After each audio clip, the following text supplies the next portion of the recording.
en la oscuridad, en el naufragio y sin destino. Andas buscando una palabra de iluminación.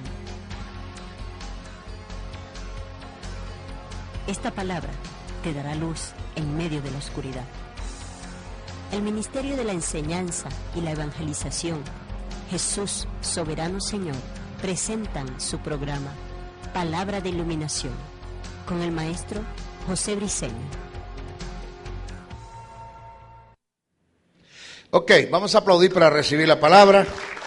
La palabra del Señor siempre se recibe con gozo, con alegría, con muchos deseos de aprender la palabra. Saludamos a los que nos están viendo a través de la televisión, a través del internet, YouTube, a través del Facebook y las televisoras amigas que están pasando este programa, Palabra de Iluminación, quienes habla su servidor, el maestro José Briceño. En nuestra primera clase de lo que es la escatología, que tiene que ver con eventos del porvenir, nuestra primera clase, hablamos acerca de la escuela que enseña el traslado parcial de la iglesia. Esa escuela que te enseña que cuando Cristo venga, habrá un grupo de creyentes que se va y un grupo de creyentes que se quedan. Estamos dando razones, ya dimos la primera. La primera razón es que niegan la consumación de la salvación. Según lo que dice el apóstol Pablo, la iglesia fue salva, está siendo salva y será salva. La consumación de la iglesia se va a dar cuando Cristo levante a la iglesia, resucite, por ende a los muertos, y los que estén vivos serán transformados. Entonces dice, y será absorbida la muerte en victoria. Porque déjenme decirle algo, mis hijos. Desde el punto de vista posicional, nosotros en Cristo vencimos la muerte. Amén. Pero posicionalmente eso no es una verdad. Nosotros vamos a morir. Aunque yo soy de los que creo que yo voy a ser de la generación que no va a haber muerte. Porque Cristo va a venir cuando yo esté vivo. En eso estoy creyendo yo. Pero nosotros no hemos vencido a la muerte. La muerte la venció fue Jesús. Cuando Cristo resucite a los muertos y levante a los que estamos vivos, pues entonces ahí se consumará la salvación. Entonces quedará absorbida la muerte en victoria.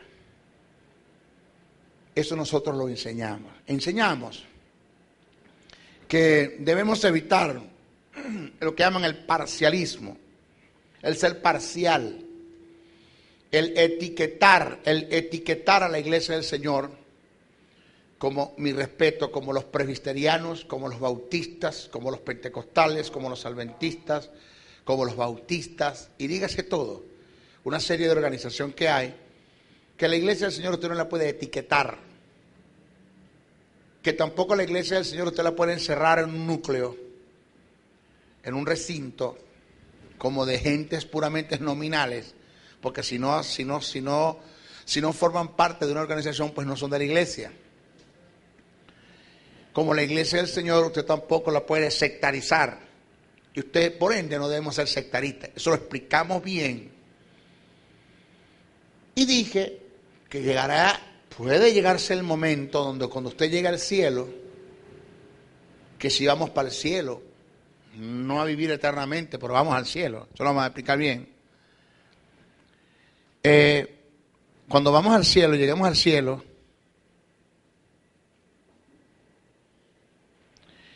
va a llegar, se puede dar el caso donde consigamos a Juan de los Palotes en el cielo. Y tú vas a decir, Juan de los Palotes aquí, bueno, él no era testigo de Jehová. ¿Y qué hace Juan aquí? Si él era testigo de Jehová. Ya eso dio pie para que dijeran que yo dije que los testigos de Jehová van a ser salvos.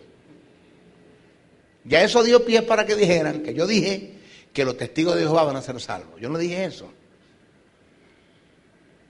Yo lo que sí dije es que hay gente en el núcleo de los testigos de Jehová que ya se dieron cuenta y se enteraron y que se les fue iluminado a Cristo como el don de la salvación y que entendieron que Cristo es el Verbo encarnado que entendieron que Cristo no es un profeta, como ellos lo creen, en su mayoría, en su doctrina. Y hay testigos de Jehová que entendieron que el Espíritu Santo es más que una fuerza activa, que es una persona que guía, que instruye, que corrige, que redarguye, que convence. Ese tipo de gente, con todo y que estén allá todavía, si eso lo entendieron y aceptaron el plan de salvación en cuanto a Jesús se refiere, lo que es redención, remisión y propiciación, lo que es el Mesites, el mediador, a Cristo como el Mesites, como el sumo pontífice, a Cristo como el Teantropos, como el Dios hombre. Si ellos entienden y aceptan eso, pues con todo y que estuvieron allá son salvos, aunque nunca los viste dentro de la iglesia evangélica. Eso fue lo que yo quise decir. Igual pasa con la gente, que hay mucha gente que está en el seno de los conglomerados de la iglesia católica, de los católicos, que son salvos. El caso de Martín Lutero, conoció una verdad y no se salió, se quedó allá. El caso de Juan Hus, el caso de Calvino, etcétera. Tanta gente que conocieron la verdad dentro del seno de la iglesia católica, pero se quedaron. Entonces, eso fue lo que yo quise decir. Yo no dije, hermano, los testigos van a ser salvos. Yo no dije eso. Eso no fue lo que yo quise decir, lo que yo quise enseñar. Sino que, aunque no los viste dentro del seno de la iglesia cristiana, nominalmente hablando, dentro de una organización que se caracteriza como evangélica, aunque no los viste allí, pues son salvos porque entendieron el plan de salvación. Entendieron a Jesús como el don y al Espíritu Santo como el que convence de pecado. Eso fue lo que yo quise decir. ¿Ok? Pero el caso es negar esta escuela, dar prueba de cómo esta escuela se cae en cuanto a la teología en el mundo de la escatología, porque ellos niegan la consumación de la salvación. Si Cristo viene y va un grupo que se va y otro que se queda, están negando la consumación de la iglesia. De paso, no hay textos, pasajes que den apoyo a dicha doctrina, porque los pasajes que utilizan, como habrán dos en el campo, no será tomado, otro será dejado, no tiene nada que ver con el arrebatamiento de la iglesia. Eso lo vamos a explicar más adelante. Pasajes como muchos son los llamados y pocos los escogidos, eso no tiene nada que ver con la iglesia. Pasajes como donde está el cuerpo muerto, ahí estarán las águilas.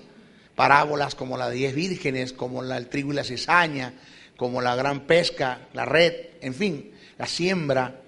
Son parábolas que no tienen nada absolutamente que ver con la iglesia. Pero las utilizaron para apoyar esta escuela. La segunda causa por la cual esta escuela pierde fuerzas, ¿cuál? La escuela parcial, la que enseña que un grupo que se va y un grupo que se queda, es que niegan la unidad del cuerpo de Cristo. Niegan totalmente la unidad del cuerpo de Cristo.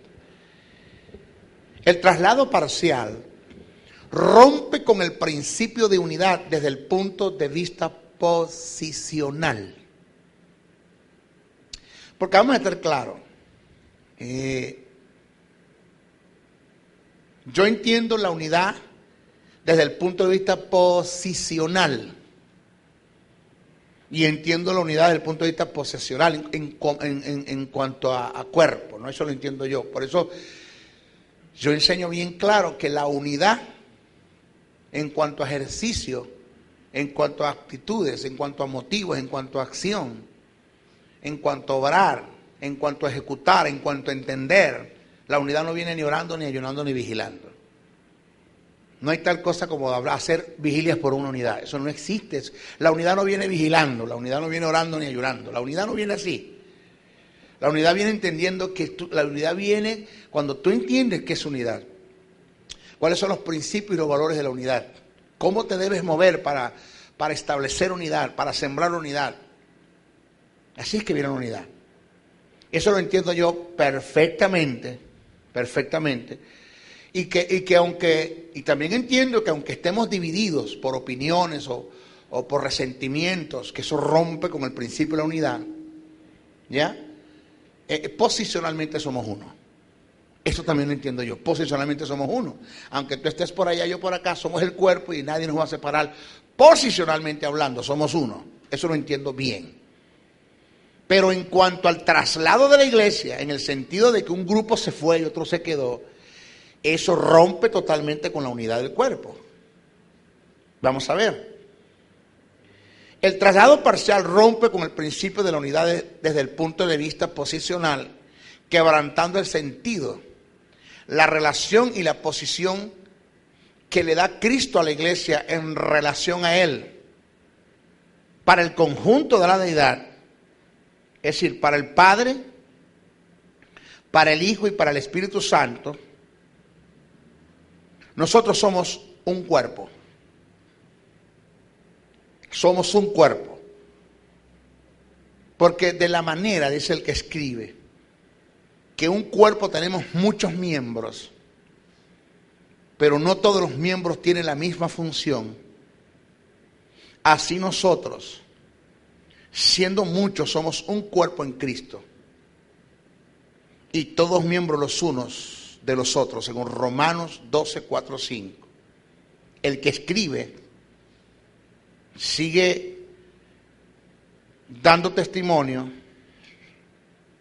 y dice, porque así como el cuerpo es uno y tiene muchos miembros, pero todos los miembros del cuerpo, siendo muchos, son un solo cuerpo,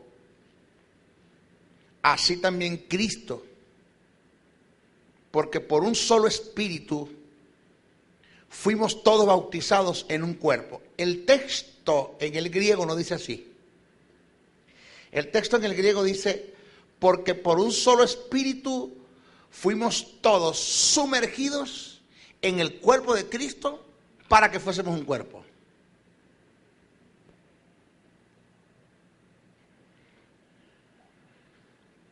Dice el texto, porque fuimos todos bautizados en el cuerpo de Cristo, sumergidos dentro del cuerpo, a fin de que seamos un cuerpo por el Espíritu.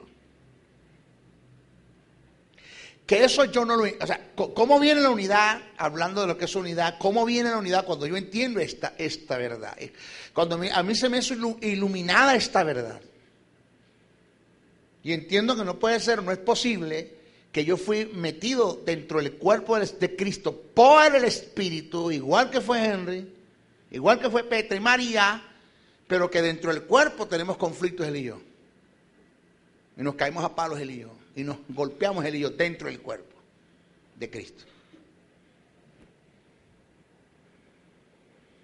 Entonces dice, porque así como el cuerpo es uno y teniendo muchos miembros, pero todos los miembros del cuerpo siendo muchos son un solo cuerpo, así también Cristo, porque por un solo espíritu fuimos todos bautizados en un cuerpo. O sea, metidos dentro del cuerpo de Cristo, que somos un solo cuerpo. Sean judíos o griegos, sean esclavos o libres, a todos se nos dio a beber de un mismo espíritu.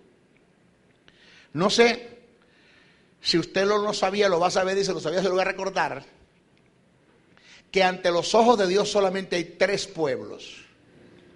No existen más, 3 pueblos, que son judíos, gentiles y la iglesia. 3 pueblos ahí delante de la presencia de Dios, judíos, gentiles y la iglesia. Los judíos, usted sabe quiénes son. Todo el que pertenece que es parte de la comunidad de los hebreos, aunque hay 2 tipos de judíos o 2 tipos de hebreos. El tipo de hebreo desde el punto de vista en cuanto a genealógicamente hablando, y el judío que tiene que ver en cuanto a nacionalidad. O sea, si papá y mamá son judíos, hebreos, los 2, y yo nazco en Venezuela, yo soy por nacionalidad venezolano, pero hematológicamente o genealógicamente yo soy judío, porque tengo descendencia judía. ¿Qué es lo que pasó con el apóstol Pablo? Pablo no era judío de nacionalidad, Pablo era un gentil, nacido en Tarso de Cilicia, Roma nació Pablo. Pero era judío porque era hijo de hebreos, era hijo de hebreos. Entonces tienes esos 2 tipos de judíos, el que nació allá y es por nacionalidad, y el que no nació allá sino fuera, pero sus padres son hebreos. Genealógicamente hablando es un judío también, pertenece a la genealogía de los judíos. Entonces, Una persona que nació allá, es judía por nacionalidad, como se puede dar también, ya lo expliqué, genealógicamente hablando, pero también tenemos el caso donde tenemos los gentiles, que son los que no son judíos. Por eso de ahí nacen, escuche, de ahí nacen lo que llaman los samaritanos. ¿Sabe qué son los samaritanos? Los samaritanos son los mestizos, es una mezcla de judíos y gentiles. Cuando un judío se tomaba una gentil y se tenía relaciones, embarazaba a la muchacha, ese niño que nacía era un samaritano, era un mestizo. Por eso eran odiados por los judíos, porque mancharon la raza, según ellos. Entonces, pero para Dios tenemos los judíos, tenemos los gentiles y tenemos la iglesia. Todo judío y todo gentil que se convierte a Cristo pasa a ser iglesia. Por eso es que no es posible que cuando Cristo venga va a haber un grupo de iglesia que se quedó y un grupo de iglesia que se fue. Porque eso rompe con la unidad del cuerpo. ¿Ok? Según primera carta a los Corintios 12:13.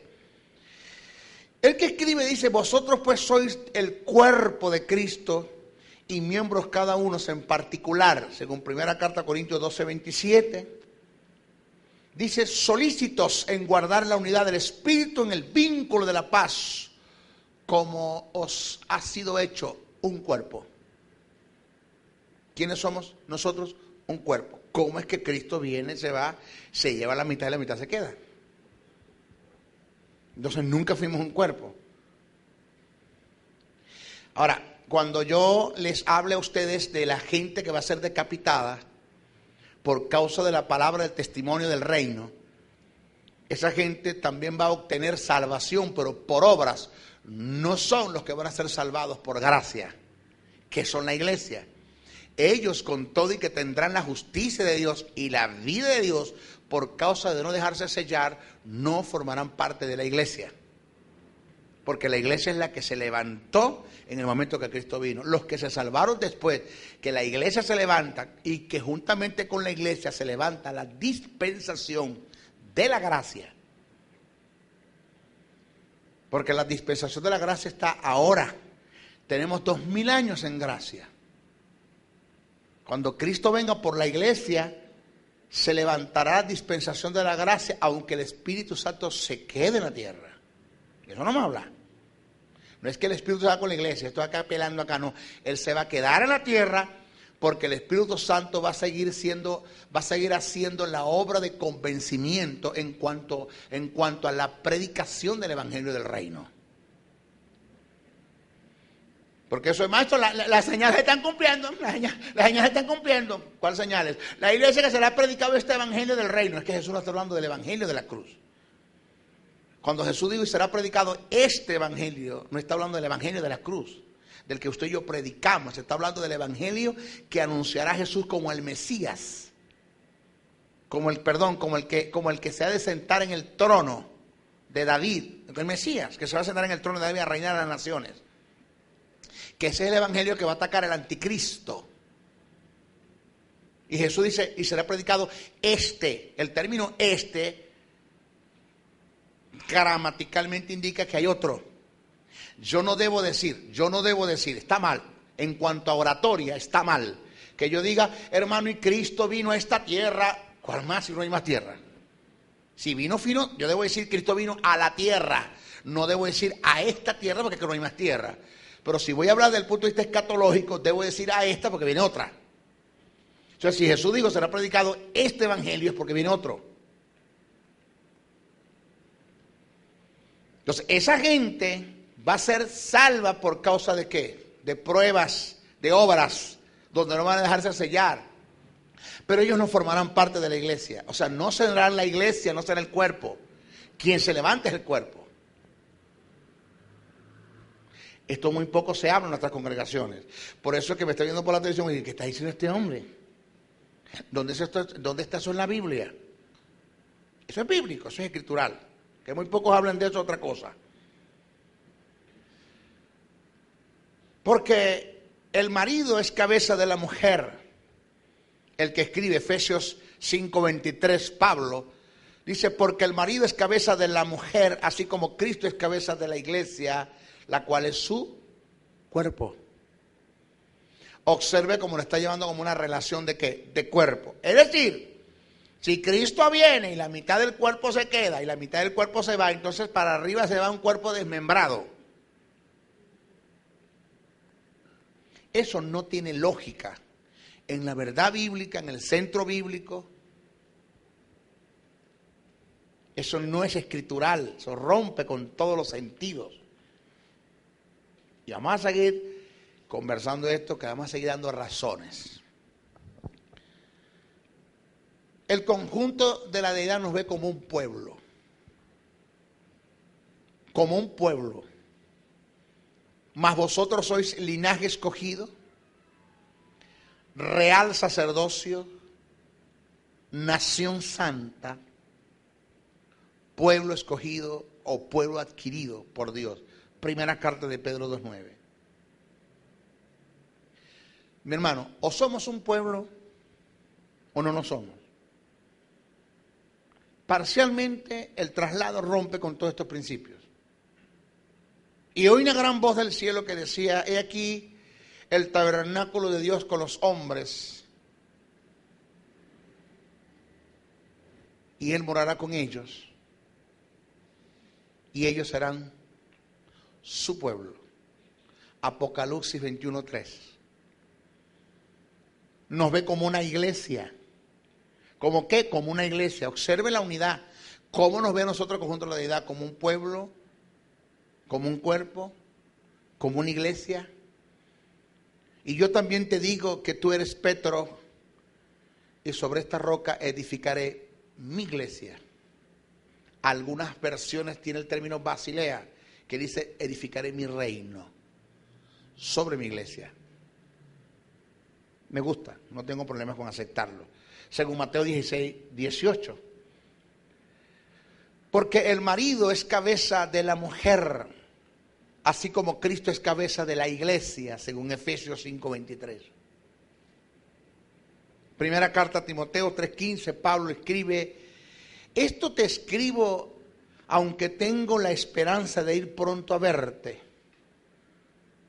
para que si tardo sepas cómo debes conducirte en la casa de Dios, que es la iglesia del Dios viviente. Nos ve como casa, como una casa. O sea, fíjate toda la relación cómo nos ve a nosotros el conjunto de la deidad, y que el llevarse una parte, quedarse una parte es quebrantar todo esto, como una casa. Esto te escribo aunque tengo la esperanza de ir pronto a verte, para que si tardo sepas cómo debes conducirte en la casa del Señor, que es su iglesia. Nos ve como una nación, como una nación. Mas vosotros sois linaje escogido, real sacerdocio, nación santa, pueblo adquirido por Dios, según primera carta de Pedro 2:9. Nos ve como un sacerdocio. ¿Como cuánto? Como un sacerdocio. Que eso no lo entendamos nosotros otra cosa, pero nos ve como un sacerdocio. Vosotros sois linaje escogido, real sacerdocio, quienes todos nosotros somos sacerdotes, según primera carta a Pedro 2:9. Nos ve como una morada, como una morada. ¿No sabéis que sois templo de Dios y que el Espíritu de Dios mora en vosotros? Según primera carta a Corintios 3:16. En quien todo el edificio bien coordinado va creciendo para ser un templo. Nos ve como un templo santo en el Señor, y en quien vosotros también sois juntamente edificados para morada de Dios en el Espíritu. Según Efesios 2:21. Nos ve como un templo, lo que acabamos de leer. ¿No sabéis que sois templo de Dios y que el Espíritu de Dios mora en vosotros? Nos ve como un templo. Fíjese toda la relación que estamos dando. Cómo nos ve a nosotros el conjunto de la deidad, como uno, como una casa, como un templo, como una morada, como un sacerdocio. Pero los que dicen que cuando Cristo venga se va a la mitad y la mitad se queda y la mitad se va, entonces esto es fragmentar todas estas cosas, es quebrantar con todos estos principios. Dice: en quien todo el edificio bien coordinado va creciendo para ser un templo santo en el Señor, según Efesios 2:21. Si el traslado de la iglesia se da en parcialidad, perdería la iglesia su relación con Cristo y dejaría ser un cuerpo, un pueblo, una casa, una morada, una nación, un sacerdocio, un templo, y esto quebrantaría los principios de unidad por completo. No puede ser. No puede ser. Que la gente no se mete en detalle a estudiar esta cosa, y eso es cuestión de ellos. Tercera causa por la cual esta escuela pierde fuerza en la escatología. ¿Cuál? El traslado parcial. Somete a la iglesia al periodo de la gran tribulación. Somete a la iglesia al periodo de la gran tribulación. O sea, porque si cuando Cristo venga se va a la mitad de la iglesia y la mitad se queda, quiere decir que parte de la iglesia pasará por la gran tribulación. Ahora, ¿dónde enseña la iglesia, la Biblia? ¿En qué parte está sentado? Y aparecen las escrituras de que la iglesia va a pasar por la gran tribulación. Eso lo vamos a negar. Lo vamos a estudiar. Más adelante, en el desarrollo del tema, daremos detalles y descartaremos la posibilidad de que la iglesia como cuerpo va a pasar por la gran tribulación. Imposible que la iglesia pase por la gran tribulación. Y tenemos textos y tenemos pasajes, bíblicamente hablando. Yo esto lo voy a demostrar por la palabra. Por eso estoy diciendo que esto no es un culto evangélico. Usted tiene que tener paciencia para ir desarrollando estas cosas, porque esto no es un culto evangélico. Aquí no se van a hacer muletillas a su nombre, gloria, a su gloria más gloria, a su gloria la contra gloria. No, olvídese de eso. Aquí vamos paso a paso. Cuarta causa por la cual esta iglesia, por la cual esta escuela se cae en la escatología. ¿Cuál? La escuela que enseña el traslado parcial. No hay fundamento bíblico para apoyar dicha teoría o posición, ya que los textos utilizados no tienen nada que ver con el tema. Ejemplo, las parábolas del trigo y la cizaña, según Mateo 13:24, 13:36 y 43. En esta parábola, el de la cizaña, se declara la selección que se hace entre buenos y malos. Observe bien el carácter de la parábola. Usted se va a dar cuenta que en la parábola del trigo y la cizaña, usted se va a dar cuenta que hay una selección entre buenos y malos. Entre buenos y malos, lo que es la cizaña y lo que es el trigo. Buenos y malos. Acontecimiento que no se ajusta a la posición y la condición que tiene la iglesia, por razones que a continuación voy a dar. Porque la iglesia, oído mis hijos, le voy a adelantar algo rapidito, así rapidito, chiquitico. Me voy a entrar y voy a salir de una vez, no me voy a quedar. La iglesia va a pasar por un juicio. No sé si ustedes le han hablado de la doctrina de los juicios. Los que me están viendo por la televisión, por este video. La doctrina de los juicios. La Biblia te habla de 5 juicios. El juicio de los ángeles caídos, el juicio de la nación de Israel, el juicio de los gentiles, el juicio del gran trono blanco y el juicio de la iglesia. La iglesia va a pasar por un juicio. No voy a entrar en detalle en eso porque más adelante, cuando hablemos de los eventos relacionados con Cristo y la iglesia, después del arrebatamiento, vamos a hablar del juicio de la iglesia.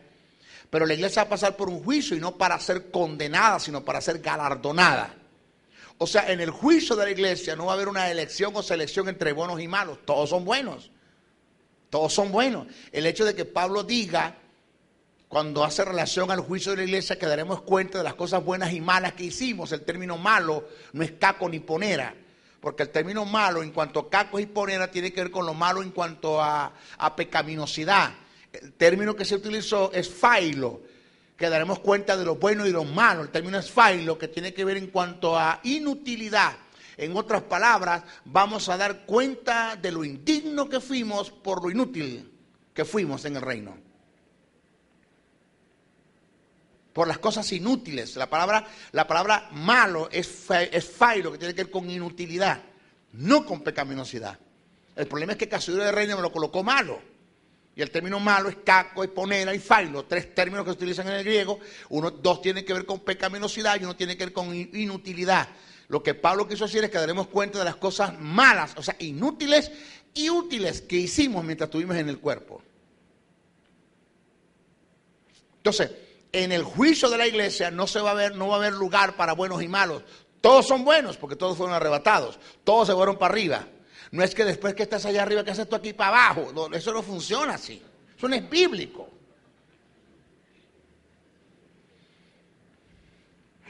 La parábola presenta dos clases de semilla. ¿Cuál parábola? Del trigo y la cizaña.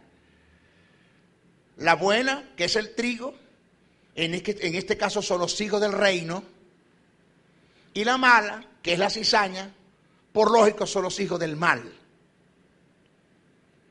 Aplicando esto a la iglesia no se ajusta a la verdad, ya que en el arrebatamiento de la iglesia como cuerpo no hay lugar para los malos o injustos, que desde el punto de vista congregacional hayan gentes filtradas, no lo descarto, pero estos no son parte de la iglesia como cuerpo, punto, es otra cosa.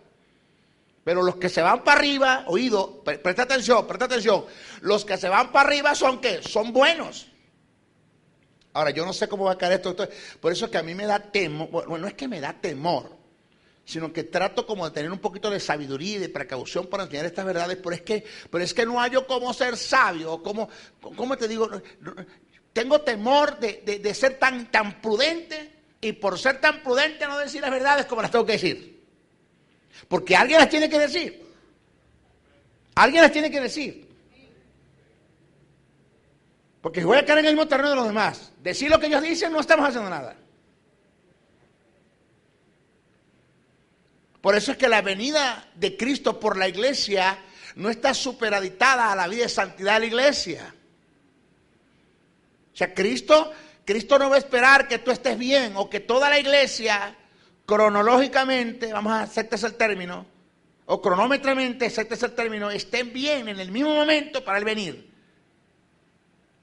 Porque si Cristo está esperando que toda la iglesia esté bien en santidad para venir, nunca viene. Indica que lo que Dios está tomando en cuenta para venir por ti es el cumplimiento de los tiempos de Dios. Es cuando Dios decide que Cristo tenga que venir. Y cuando Cristo venga, se van todos los que han nacido de nuevo. Y los que han nacido de nuevo son los que tienen la justicia, independientemente en el pecado que estén.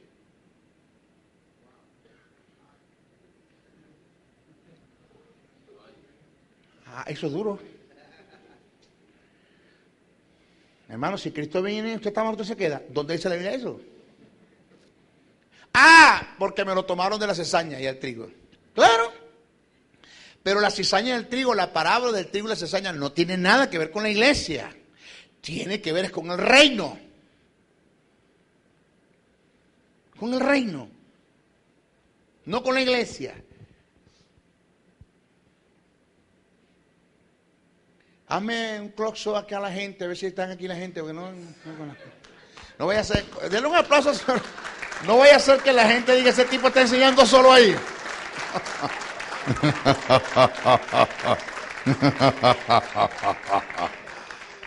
No, porque es que yo creo que no me hablan. No me hablan. Falsa maestra, reprende al diablo. Ay, mi mamá.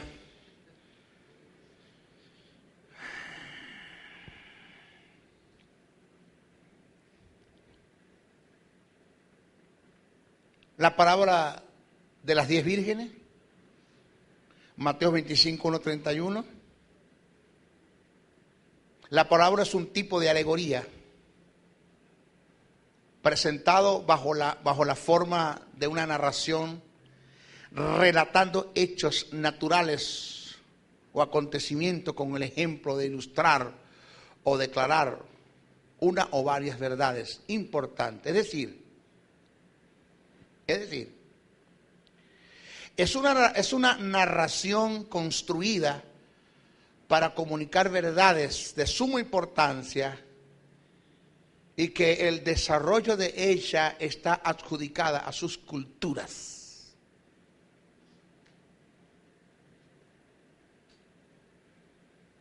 Esta parábola, la parábola de las 10 vírgenes, que tanto se le ha aplicado a la iglesia, ¿sabe cómo se llama eso?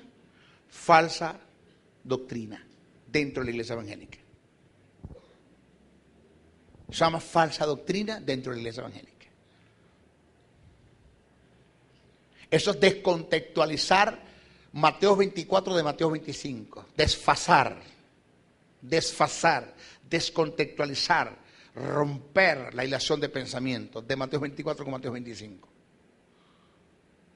Porque lamentándonos mucho, los que leen nuestras escrituras, yo no voy a decir los que estudian, porque si la estudiaran no hicieran esto. Si la estudiaran no desfasaran, no descontextualizaran un capítulo que tiene mucho que ver con el otro, que uno es continuación del otro. Los que estudian las escrituras no toman en cuenta la hilación del pensamiento. No toman en cuenta el emisor, que es Jesús, el receptor, que fueron los discípulos. A Jesús le está narrando, es respondiendo una pregunta que los discípulos le hicieron a él. No toman en cuenta la comunicación, no toman en cuenta la causa de la comunicación, el concepto, el fondo histórico, dónde se dijo, por qué se dijo. Eso a mí no me interesa. No tomaban en cuenta que la Biblia es un libro escrito bajo unas culturas, que son culturas orientales, y que nosotros no las podemos aplicar a nuestras culturas occidentales, tenemos que irnos allá. Y eso hay que entenderlo eso hay que tomarlo en cuenta para ser un buen estudioso de las Escrituras. Vamos a estudiar la parábola de las 10 vírgenes de acuerdo al contexto cultural. Que las 10 vírgenes la esposa, ¿dónde dice la Biblia eso? Esta parábola se debe estudiar de un sentido oriental, tomando en cuenta las culturas, las costumbres, los personajes tales como el emisor y receptor, y sobre todo su sentido histórico. Al considerar estos factores que son muy determinantes para la interpretación de la parábola, daremos algunas informaciones para mayor comprensión. Preste atención, no me apague el televisor. Suelta el control. No se vaya. ¿Qué hay? Porque mira lo que viene.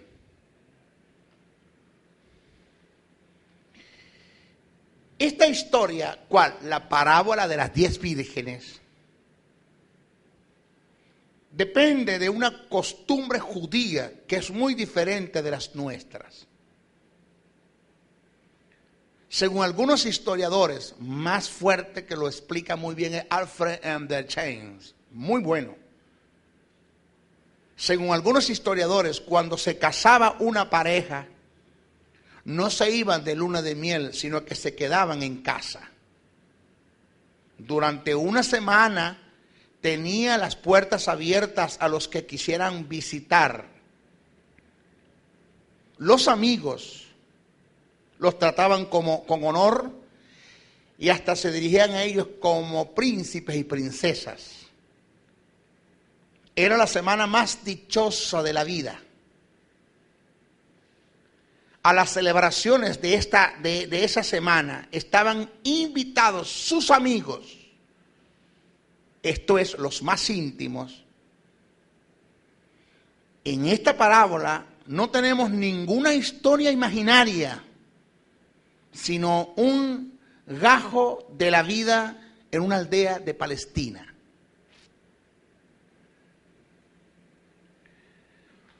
Otros historiadores alegan que las fiestas de las bodas se realizaban por las noches después de un día de baile. Óigase, las vírgenes dejan a la novia a quien han estado acompañando y salen con antorchas encendidas. Vuelvo a repetir, y salen con antorchas encendidas las vírgenes a recibir al esposo para escoltarlo hasta la residencia de la esposa, que era el lugar donde se celebraban las bodas. Y de allí los escoltaban hasta la casa del esposo. O sea, las bodas se celebran en la casa de la esposa, pero las fiestas se desarrollaban en la casa del esposo. Las vírgenes estaban escoltando y cuidando de la novia. Y estas vírgenes iban a buscar al esposo para escoltarlo con antorchas encendidas, donde se celebraba la fiesta de las bodas. Al no tener las lámparas encendidas, esto es la antorcha, no podían participar del escoltado y por esta causa eran excluidas de la fiesta de las bodas. Como tantas parábolas de Jesús, esta tiene un sentido inmediato y local, y también un sentido muy amplio y universal.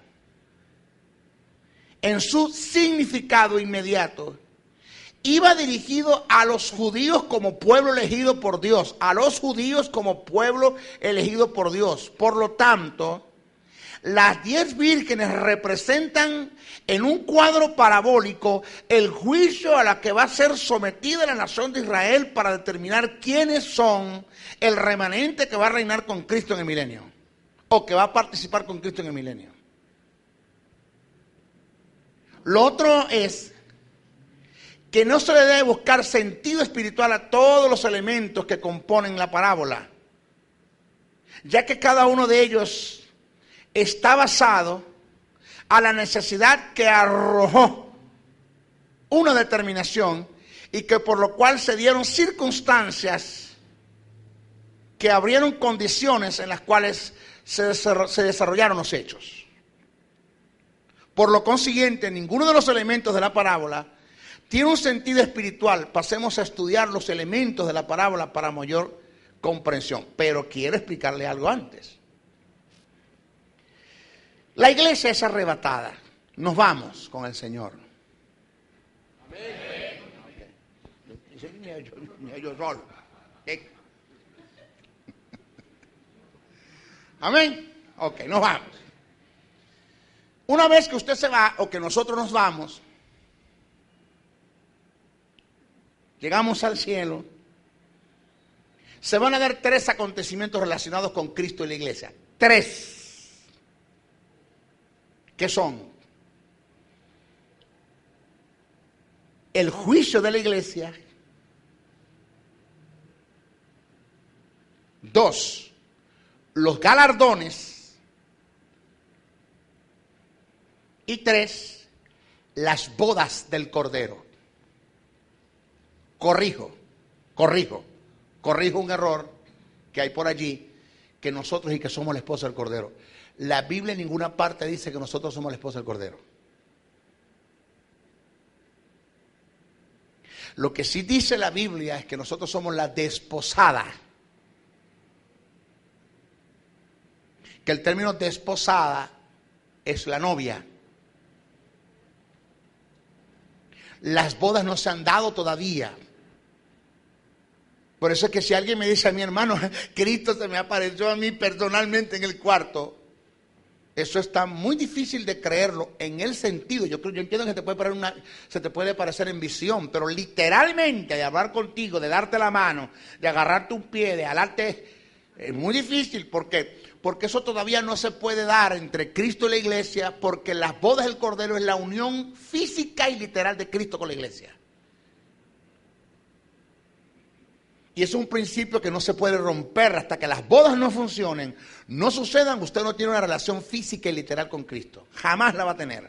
Usted va a tener una relación con Cristo por el Espíritu. Tomará de lo mío y te lo hará saber. Escudriña la mente del Padre, se lo revela a la iglesia.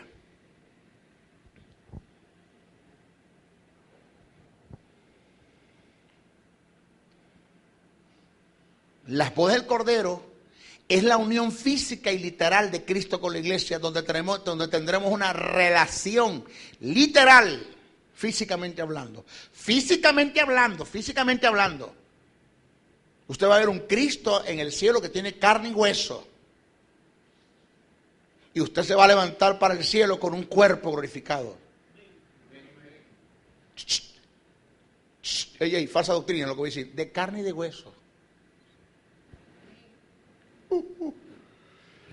Porque Moisés y Elías se le aparecieron a Jesús en la transfiguración con cuerpos glorificados de carne y hueso. Que era tanto las figuras que Pedro vio que dijo: Señor, hacemos una casita para ellos. Fíjate la mentalidad de rancho que tenía Pedro. Ellos glorificados y Pedro pensando en una casita, ¿no? En una ramada. Está loco, chico.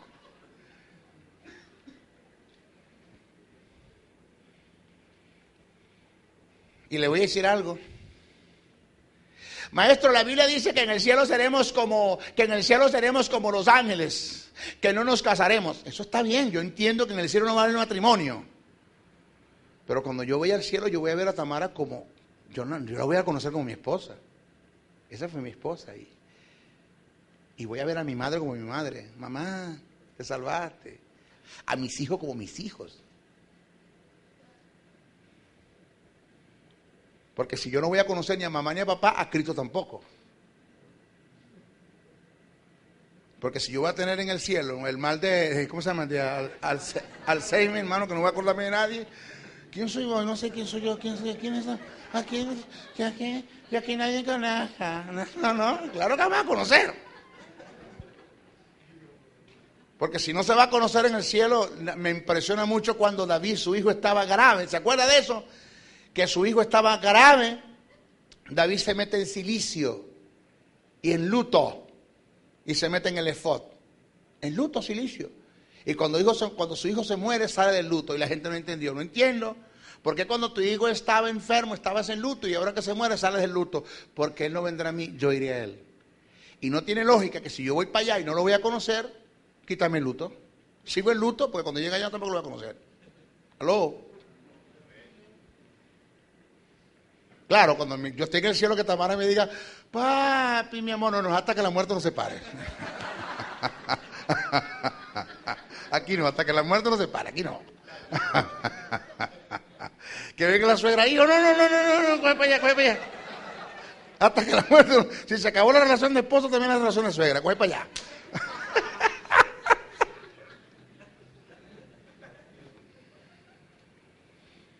Ahora, fíjese esto. La iglesia, después que es arrebatada, ¿vienen qué? El juicio, después vienen los galardones, después vienen las qué? Las bodas del Cordero. Oído lo que viene, présteme mucha atención.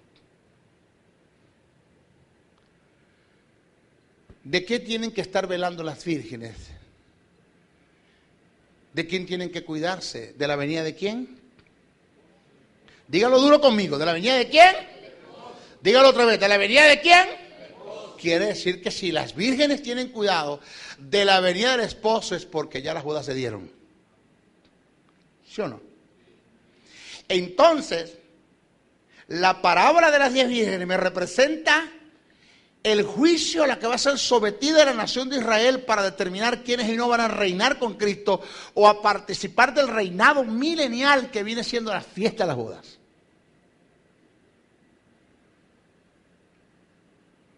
Porque las bodas se dan en el cielo, pero la fiesta de las bodas en la tierra.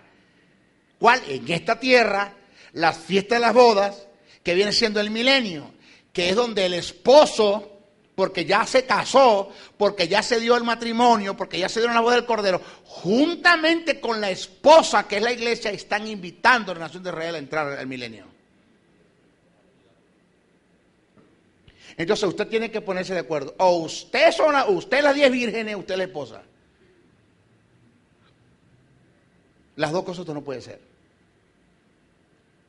O usted es las 10 vírgenes que se quedó en la tierra y que está siendo invitada para que entre a la fiesta de las bodas, o usted ya es la esposa del Cordero que conjuntamente con el esposo, que es Cristo, está invitando a las vírgenes para entrar a la fiesta. Usted ve lo que hace. Ubíquese. Usted ve lo que hace. Por eso es que no tiene sentido de que la gente me esté diciendo a mí que las 10 vírgenes es la iglesia evangélica y que me estén tomando dicha parábola para hablarme del arrebatamiento de la iglesia cuando eso no tiene nada absolutamente que ver con el arrebatamiento de la iglesia. Nada.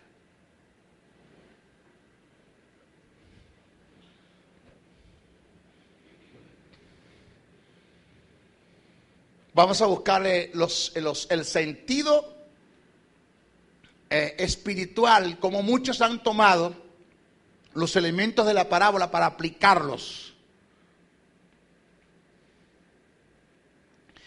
Un sentido espiritual para aplicarlo a la iglesia. Fíjese, aceite, el aceite. ¿Sabe qué han dicho? Que el aceite de las lámparas de las vírgenes es el Espíritu Santo. Sí. Yo digo, señores, yo no sé. O sea, yo no sé qué lugar Dios me ha dado a mí.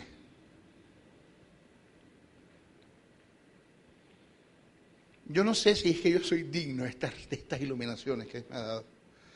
Yo no sé hasta dónde Dios me va a llevar. Yo no sé, porque yo veo gente en nuestros programas de televisión, en nuestros programas de radio, señores, que tienen 3 soles, reconocidos como predicadores, y dicen estas locuras en el púlpito. Te agarran estas cosas y te las dicen. Hoy mismo me vi uno, hermano, que lo veía con Gloria, con mi asistente, y estábamos viendo, y me decía ella, papá, ¿qué es eso? No falta doctrina. El tipo es reconocido, tienes 3 soles aquí en los hombros, un gran predicador de los mejores que tenemos.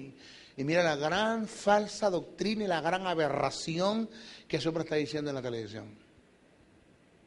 Entonces yo lo que es que me siento y me quedo mirando el canal y le digo, Señor, ¿qué tú vas a hacer conmigo? ¿Para dónde me vas a llevar? Esta gente cuando me escuche me van a matar. ¿Qué tú vas a hacer conmigo?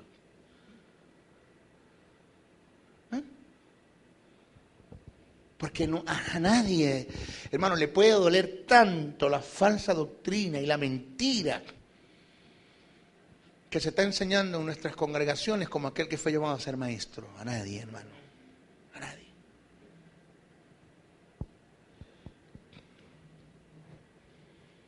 Entonces, ¿qué hacemos? Que el aceite es el Espíritu Santo. Que el aceite de las lámparas es el Espíritu Santo.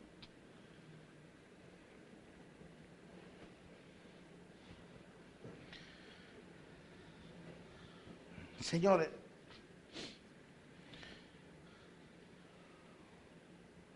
el aceite, en algunas ocasiones se le dio un uso común, como un combustible, para el encendido de las lámparas. Según Éxodo 25:6, Levítico 24:2. En el relato de las parábolas, este fue el uso determinante que se le dio al aceite. Su función era el del combustible. El combustible de las lámparas, para mantenerlas prendidas, para el escoltado.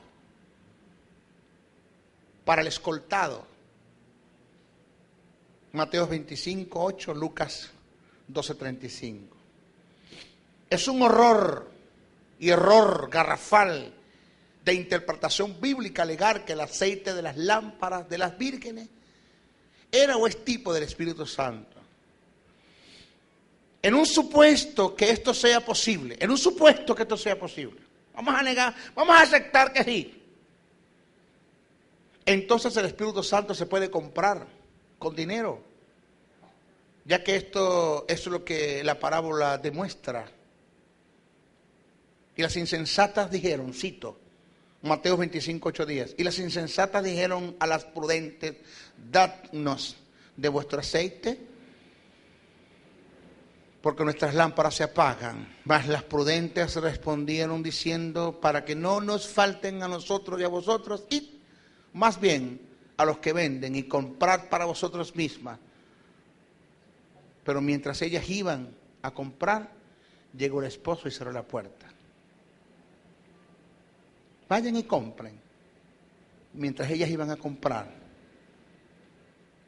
Si lo narrado por Jesús en la parábola da la posibilidad de que el aceite es tipo del Espíritu y que en el caso se podía comprar, esto estaría en total contraste con la fuerte reprensión y enseñanza que le diera el apóstol Pedro a Simón el mago al tratar de comprar el don del Espíritu que se movía en la vida de los discípulos.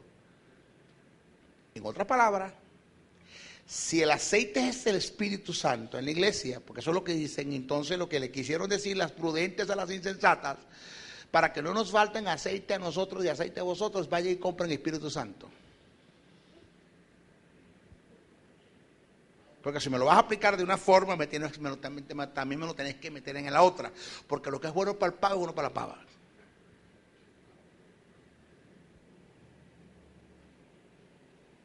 ¿Están acá?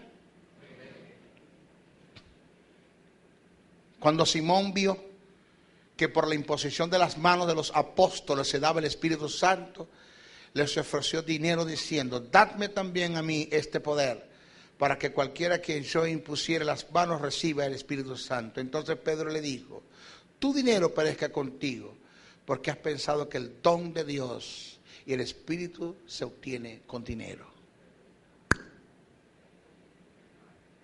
Diga ay. Ahora, le voy a decir algo. Los que enseñan que el aceite de las lámparas de las vírgenes, narrado en la parábola, es el Espíritu Santo, en forma intelectual están cayendo en el mismo terreno de Simón el Mago, como el actor de los hechos, aunque por ignorancia lo hacen, pero por igual son culpables del asunto. Por otro lado, mire lo que viene y présteme atención. Lo que me están viendo por la televisión, mis colegas, mis amigos, mis ministerios, que somos uno, en estas verdades, yo quiero que por favor métanse un poquito más en las Escrituras. Tomen en cuenta la hermenéutica como medio, como ciencia de interpretación. Métanse en esto. Por otro lado, nunca, pero es que nunca de los nunca, señor, y cuando es nunca, es nunca. En la teología afirma que el aceite es tipo del Espíritu. En ninguna parte. Usted me busca desde Génesis hasta Apocalipsis y usted no va a conseguir en ninguna parte de la Biblia que el aceite es tipo del Espíritu. En ninguna parte usted lo va a conseguir. En el antiguo pacto se usaba el aceite de oliva mezclado con especia aromática para el acto de la unción, pero ese aceite no representaba ni era tipo del Espíritu, jamás. Este aceite etimológicamente se le llamaba el ungüento, que pasó a llamarse en el aspecto vulgar el aceite de la unción del santo. Este era el aceite, oiga, de oliva mezclado con especies aromáticas, y solo lo podía preparar, era el sumo sacerdote, más nadie lo podía hacer. Discúlpeme bien, oiga, esos aceiticos que están vendiendo por allí, esa iglesia que usted llega y ve el aceite de oliva en el púlpito, eso es una blasfemia contra el Espíritu. Y eso lo voy a explicar por qué. El acto de tomar este aceite y derramarlo sobre alguien o algo recibía el nombre de unción. Cuando nosotros analizamos la unción, que le voy a adelantar esto, del Antiguo Testamento y la unción del Nuevo Testamento son diferentes. En el Nuevo Testamento la unción es una persona, es el Espíritu. En el Antiguo Testamento la unción era un ceremonial. La unción era el acto de derramar el aceite que estaba sobre un cuerno sinónimo de autoridad. Ese aceite que era hecho o fabricado por el sumo sacerdote, era el aceite de olivo con especies aromáticas, con sus medidas químicas, pesos químicos, gramos. No es que decía buscar un poco de rame de aquellos rames, y la agarrás, la revolvés y la licuás. No, eran gramos que se daban de ciertas especies aromáticas. Se mezclaban con el aceite de oliva, y este aceite era depositado sobre un cuerno. Ese aceite que era depositado sobre el cuerno se llamaba ungüento, que pasó a llamarse el aceite de la unción del santo. Ese aceite, cuando tú lo agarrabas, que el sumo sacerdote lo agarraba, y era solamente depositado sobre 4 tipos de personas: reyes, profetas, sacerdotes y jueces. Y era derramado sobre esos 4 tipos de personas, sobre cada uno de ellos. El acto de agarrar el cuerno y echar el aceite sobre esa persona, ese acto se le llamaba unción. Ese es el acto de la unción, el ceremonial. El aceite se llamaba ungüento, y a quien se le derramaba el aceite se llamaba el ungido. Cuando vamos al Nuevo Testamento, en el Nuevo Testamento la unción no es un ceremonial, la unción es el Espíritu de Dios. Pero es la diferencia. Observe usted que sobre quien se derramaba el aceite en el Antiguo Testamento, que pasaba a ser el ungido, sobre él venía el Espíritu Santo a respaldarlo con poder. Observe usted que el Espíritu Santo es una cosa, es el poder que respalda a los que fueron ungidos con el aceite. Observe que el aceite es una cosa y el Espíritu es otra.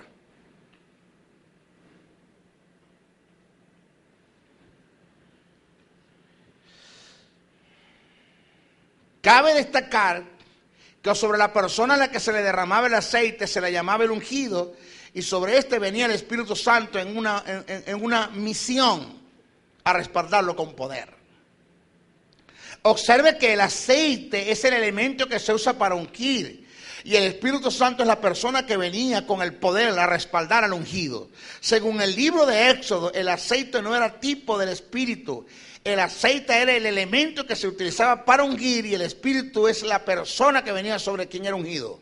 Según Éxodo 20 o Éxodo 30, corrijo, Éxodo 30, 22, 33. Pero en un supuesto negado que el aceite sea tipo del Espíritu. Miren lo que viene ahora, que me voy a meter con principios de interpretación ahora rapidito antes que se nos vaya el tiempo. Agarrame esto que viene ahora. Cuando nosotros hablamos de lo que son principios de autoridad, según lo que se denominan figuras retóricas, eso nadie nos toma en cuenta. No, hermano, ¿qué figura retórica? Nada. No, perdóname. Yo debo conocer los principios que están dentro de las figuras retóricas para poder interpretar y diferenciar una de la otra, lo que es un símil, lo que es una parábola, lo que es una prosopopeya. Ya, vamos a ver lo que es una sinécdoque, lo que es una metáfora, lo que es una alegoría. Todos no son iguales, todos no dicen lo mismo, todos no se pueden interpretar igual.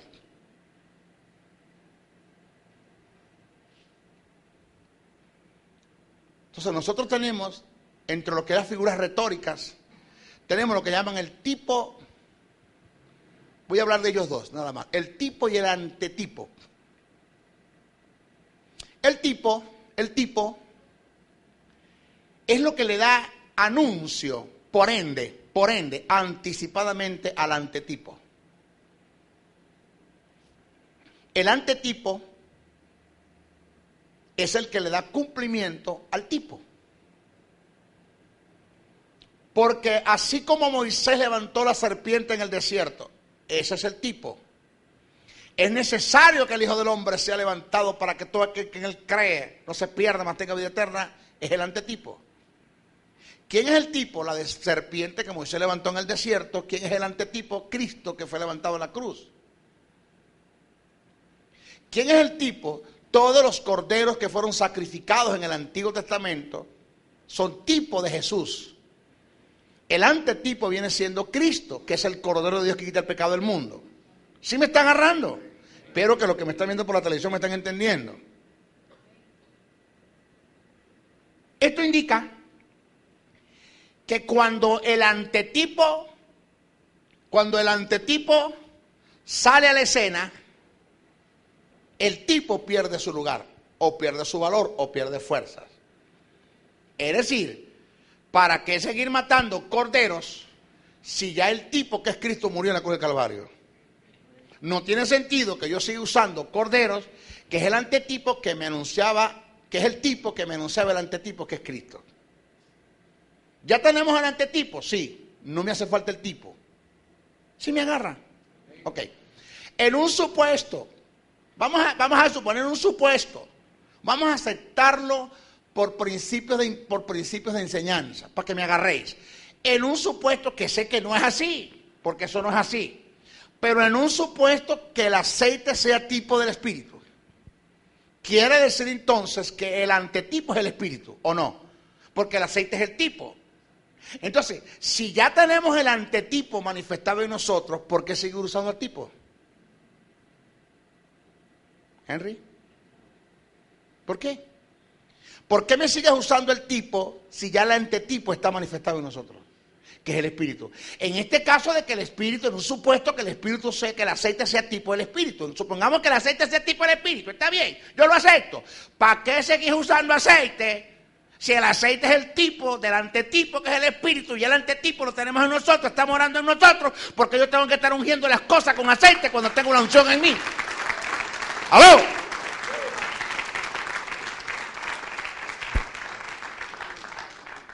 O sea, eso es negar a la persona del Espíritu. Eso es una blasfemia contra el Espíritu.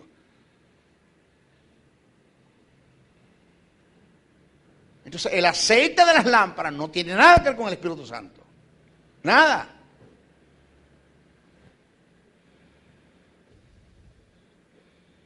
Ay, mamadita, me van a matar.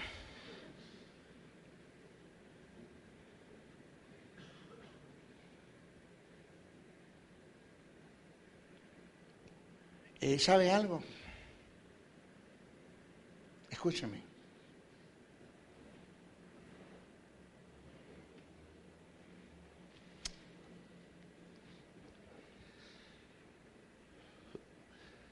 ¿Sabe qué tiene contristado el espíritu?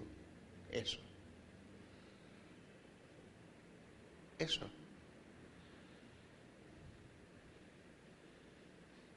¿Sabe qué tiene contristado el espíritu? Cuando él ve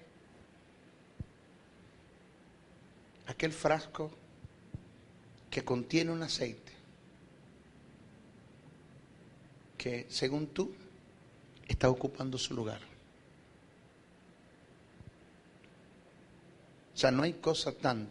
Yo no estoy hablando que el espíritu está compitiendo con el aceite. Él es espíritu. Él es Dios. Pero mira la ignorancia en la que nosotros hemos caído, nos hemos sumergido. Señores, de que en lugar de la persona del Espíritu, el poder creativo de Dios, el poder formativo de Dios, el que Dios usó para levantar a Cristo entre los infiernos, el que Jesús dijo: es necesario que yo me vaya para que Él venga. ¿Pero para qué vino? ¿Pero para qué vino el Espíritu si en lugar de Él tiene un frasco de aceite en el púlpito? ¿Para qué vino? ¿Para qué vino? Búsqueme usted la Biblia, en qué lugar del Nuevo Testamento se usó aceite desde el punto de vista divino para ungir. Santiago, ungiendo a los enfermos con aceite, por la palabra ungir de Santiago, ese término que se utilizó en Santiago, ungir, no es crío, que tiene que ver con unción divina. El término que se utilizó en Santiago para hablar de ungir a los enfermos con aceite es un término que tiene que ver con higiene, con limpieza. Lo que dice el texto es: háganle la higiene a los enfermos limpiándolos con aceite. No es crío, que tiene que ver con unción, con divinidad, porque tú no vas a colocar en lugar al Espíritu el aceite.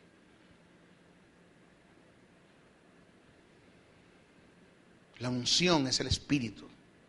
La unción misma te enseñará todas las cosas. Jesús dijo: Él les enseñará todas las cosas. Juan dice: la unción les enseñará todas las cosas. La unción está en mí. Y sabe el descaro que tenemos de gente que están preparando el aceite, vendiendo los frasquitos de aceite. Es caro, hermano. Dentro de nuestras congregaciones hay un mercadeo. ¿Qué falta hace Cristo, hermano, que entre con el látigo, hermano, a llevarse un poco de gente con lo que tiene es una mercadería dentro de los púlpitos, dentro de las iglesias, con motivos incorrectos, tratándole de sacar el dinero de la gente como de lugar?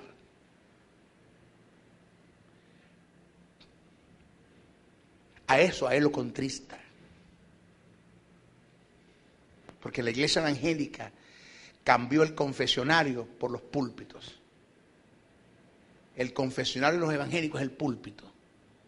Porque si te arrodillas en el púlpito, Dios te oye más. Porque parece ser que aquí está Dios, no sabiendo que la verdadera morada de Dios eres tú en el Espíritu. Porque los evangélicos cambiaron la cruz por la Biblia.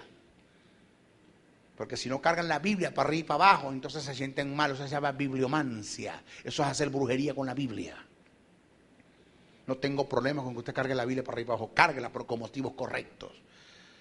Entendiendo que cuando Pablo dijo tomar la espada del Espíritu, que es la palabra de Dios, no está hablando de la Biblia. Está hablando de una palabra específica y determinante que sale por tu boca para contrarrestar un ataque que viene de parte del diablo, de las circunstancias.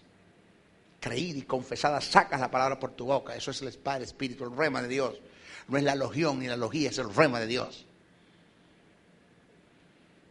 De modo que los evangélicos cambiaron el púlpito por el confesionario, cambiaron la Biblia por la cruz y cambiaron el agua bendita por el aceite. ¿Sabe qué es el aceite? El aceite es el agua bendita de los evangélicos. Diga ay.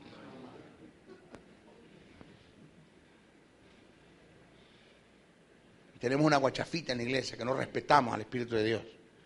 Lo contristamos, lo apagamos, lo detenemos su fluir, detenemos su manifestación, detenemos su convencer de pecado, detenemos la posibilidad de sanar a los enfermos, detenemos la posibilidad, hermano, de formar carácter en la gente para que lleve una vida acorde a los principios bíblicos. Eso lo detenemos nosotros.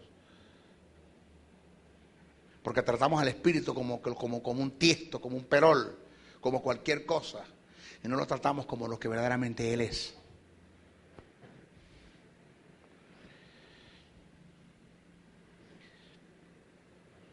El número 10. ¿Por qué 10 vírgenes, Henry? ¿Por qué 10? Este número no tiene ningún sentido ni aplicación en lo exegético. Ninguno. Eran 10.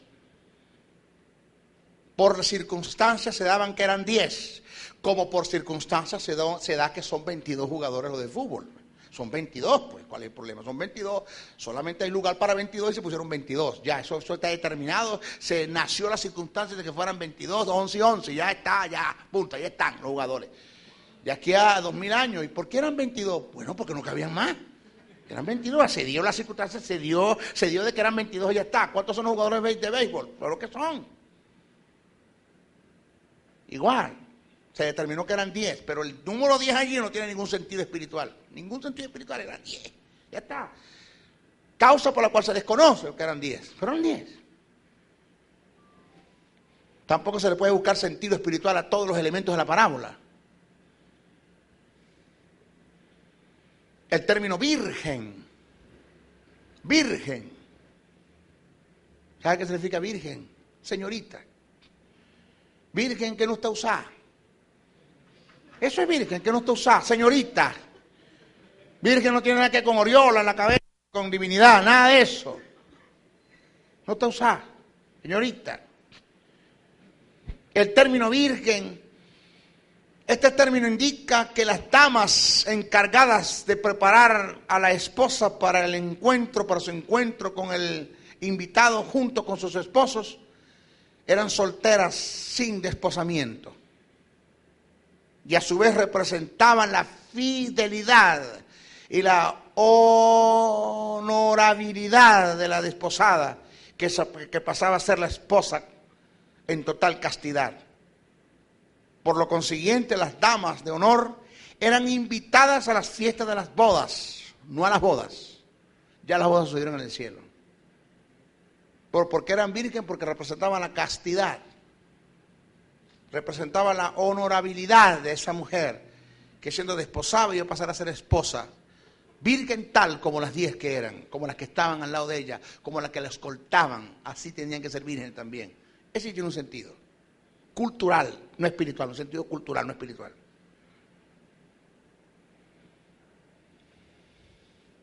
Y nuestra próxima clase vamos a dar razones que descartan por completo la posibilidad de que las 10 vírgenes representan o sean tipo de la iglesia. Te voy a dar razones, pero de una por una, claras, precisas y concisas, porque lo que dimos son destellos y balbuceos. Lo que viene es mejor todavía. Bendiciones. En la oscuridad, en el naufragio y sin destino. Andas buscando una palabra de iluminación. Esta palabra te dará luz en medio de la oscuridad. El Ministerio de la Enseñanza y la Evangelización, Jesús, Soberano Señor, presentan su programa Palabra de Iluminación con el maestro José Briceño. Ok, vamos a aplaudir para recibir la palabra. La palabra del Señor siempre se recibe con gozo, con alegría, con muchos deseos de aprender la palabra. Saludamos a los que nos están viendo a través de la televisión, a través de la internet, YouTube, a través del Facebook y las televisoras amigas que están pasando este programa Palabra de Iluminación, quienes habla su servidor, el maestro José Briceño. En nuestra primera clase de lo que es la escatología, que tiene que ver con eventos del porvenir, nuestra primera clase, hablamos acerca de la escuela que enseña el traslado parcial de la iglesia.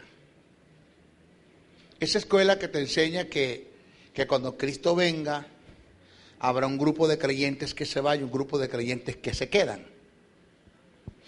Estamos dando razones, ya dimos la primera. La primera razón es que niegan la consumación de la salvación. Según lo que dice el apóstol Pablo, la iglesia fue salva, está siendo salva y será salva. La consumación de la iglesia se va a dar cuando Cristo levante a la iglesia, resucite por ende a los muertos y los que estén vivos serán transformados. Entonces dice, y será absorbida la muerte en victoria. Porque déjeme decirle algo, mis hijos. Desde el punto de vista posicional, nosotros en Cristo vencimos la muerte. Amén. Pero posicionalmente eso no es una verdad. Nosotros vamos a morir. Aunque yo soy de los que creo que yo voy a ser de la generación que no va a haber muerte. Pasajes como donde está el cuerpo muerto y estarán las águilas. Parábolas como las 10 vírgenes, como el trigo y la cizaña, como la gran pesca, la red, en fin, la siembra. Son parábolas que no tienen nada absolutamente que ver con la iglesia. Pero las utilizaron para apoyar esta escuela. La segunda causa por la cual esta escuela pierde fuerzas, ¿cuál? La escuela parcial, la que enseña que un grupo que se va y un grupo que se queda, es que niegan la unidad del cuerpo de Cristo. Niegan totalmente la unidad del cuerpo de Cristo. El traslado parcial rompe con el principio de unidad desde el punto de vista posicional. Porque vamos a estar claros, yo entiendo la unidad desde el punto de vista posicional y entiendo la unidad desde el punto de vista posesional en cuanto a cuerpo, ¿no? Eso lo entiendo yo. Por eso yo enseño bien claro que la unidad en cuanto a ejercicio, en cuanto a actitudes, en cuanto a motivos, en cuanto a acción, en cuanto a obrar, en cuanto a ejecutar, en cuanto a entender, la unidad no viene ni orando, ni ayunando, ni vigilando. No hay tal cosa como hacer vigilias por una unidad. Eso no existe. La unidad no viene vigilando, la unidad no viene orando ni ayunando. La unidad no viene así. La unidad viene entendiendo que la unidad viene cuando tú entiendes qué es unidad. ¿Cuáles son los principios y los valores de la unidad? ¿Cómo te debes mover para establecer unidad, para sembrar unidad? Así es que viene la unidad. Eso lo entiendo yo perfectamente. Y también entiendo que aunque estemos divididos por opiniones o por resentimientos, que eso rompe con el principio de la unidad, ¿ya? Posicionalmente somos uno. Eso también lo entiendo yo. Posicionalmente somos uno. Aunque tú estés por allá, yo por acá, somos el cuerpo y nadie nos va a separar. Posicionalmente hablando, somos uno. Eso lo entiendo bien. Pero en cuanto al traslado de la iglesia, en el sentido de que un grupo se fue y otro se quedó, eso rompe totalmente con la unidad del cuerpo. Vamos a ver. El traslado parcial rompe con el principio de la unidad desde el punto de vista posicional, quebrantando el sentido, la relación y la posición que le da Cristo a la iglesia en relación a Él. Para el conjunto de la deidad, es decir, para el Padre, para el Hijo y para el Espíritu Santo, nosotros somos un cuerpo. Somos un cuerpo. Porque de la manera, dice el que escribe, que un cuerpo tenemos muchos miembros, pero no todos los miembros tienen la misma función. Así nosotros, siendo muchos, somos un cuerpo en Cristo. Y todos miembros los unos de los otros, según Romanos 12, 4, 5. El que escribe sigue dando testimonio y dice, porque así como el cuerpo es uno y tiene muchos miembros, pero todos los miembros del cuerpo, siendo muchos, son un solo cuerpo, así también Cristo, porque por un solo espíritu fuimos todos bautizados en un cuerpo. El texto en el griego no dice así. El texto en el griego dice, porque por un solo espíritu fuimos todos sumergidos en el cuerpo de Cristo para que fuésemos un cuerpo.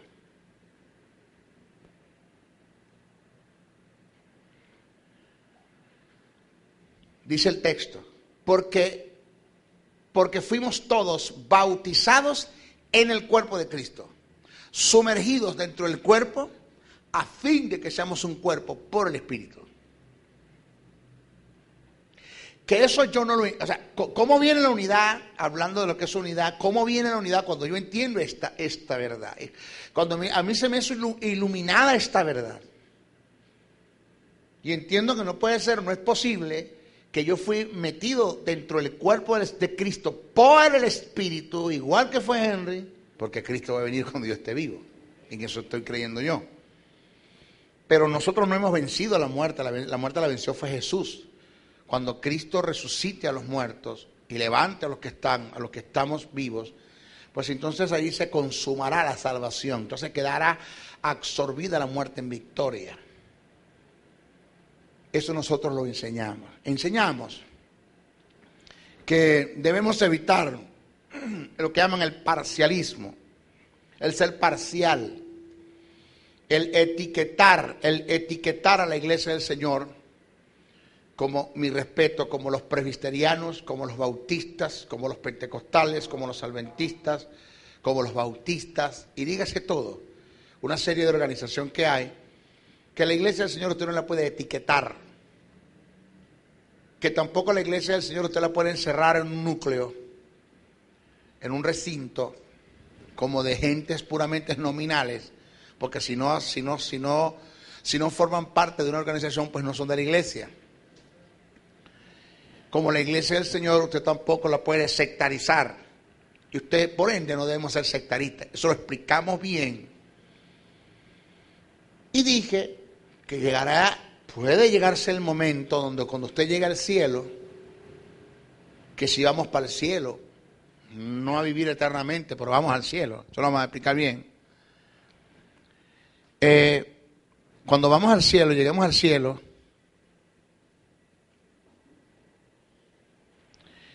va a llegar, se puede dar el caso donde consigamos a Juan de los Palotes en el cielo. Y tú vas a decir, Juan de los Palotes aquí. Bueno, él no era testigo de Jehová. ¿Y qué hace Juan aquí? Si él era testigo de Jehová. Ya eso dio pie para que dijeran que yo dije que los testigos de Jehová van a ser salvos. Ya eso dio pie para que dijeran que yo dije que los testigos de Jehová van a ser salvos. Yo no dije eso. Yo lo que sí dije es que hay gente en el núcleo de esos testigos de Jehová que ya se dieron cuenta y se enteraron y que se les fue iluminado a Cristo como el don de la salvación y que entendieron que Cristo es el Verbo encarnado, que entendieron que Cristo no es un profeta como ellos lo creen en su mayoría, en su doctrina. Y hay testigos de Jehová que entendieron que el Espíritu Santo es más que una fuerza activa, que es una persona que guía, que instruye, que corrige, que redarguye, que convence. Ese tipo de gente, con todo y que estén allá todavía, si eso lo entendieron y aceptaron el plan de salvación en cuanto a Jesús se refiere, lo que es redención, remisión y propiciación, lo que es el Mesites, el mediador, a Cristo como el Mesites, como el sumo pontífice, a Cristo como el Teantropos, como el Dios hombre. Si ellos entienden y aceptan eso, pues con todo y que estuvieron allá son salvos, aunque nunca los viste dentro de la iglesia evangélica. Eso fue lo que yo quise decir. Igual pasa con la gente, que hay mucha gente que está en el seno de los conglomerados de la iglesia católica, de los católicos, que son salvos. El caso de Martín Lutero conoció una verdad y no se salió, se quedó allá. El caso de Juan Hus, el caso de Calvino, etcétera, tanta gente que conocieron la verdad dentro del seno de la iglesia católica, pero se quedaron. Entonces, eso fue lo que yo quise decir. Yo no dije, hermano, los testigos van a ser salvos. Yo no dije eso. Eso no fue lo que yo quise decir, lo que yo quise enseñar. Sino que, aunque no los viste dentro del seno de la iglesia cristiana, nominalmente hablando, dentro de una organización que se caracteriza como evangélica, aunque no los viste allí, pues son salvos porque entendieron el plan de salvación. Entendieron a Jesús como el don y al Espíritu Santo como el que convence de pecado. Eso fue lo que yo quise decir. ¿Ok? Pero el caso es negar esta escuela, dar prueba de cómo esta escuela se cae en cuanto a la teología en el mundo de la escatología, porque ellos niegan la consumación de la salvación. Si Cristo viene y va un grupo que se va y otro que se queda, están negando la consumación de la iglesia. De paso, no hay textos, pasajes que den apoyo a dicha doctrina, porque los pasajes que utilizan, como habrá dos en el campo, no será tomado, otro será dejado, no tiene nada que ver con el arrebatamiento de la iglesia. Eso lo vamos a explicar más adelante. Pasajes como muchos son los llamados y pocos los escogidos, eso no tiene nada que ver con la iglesia.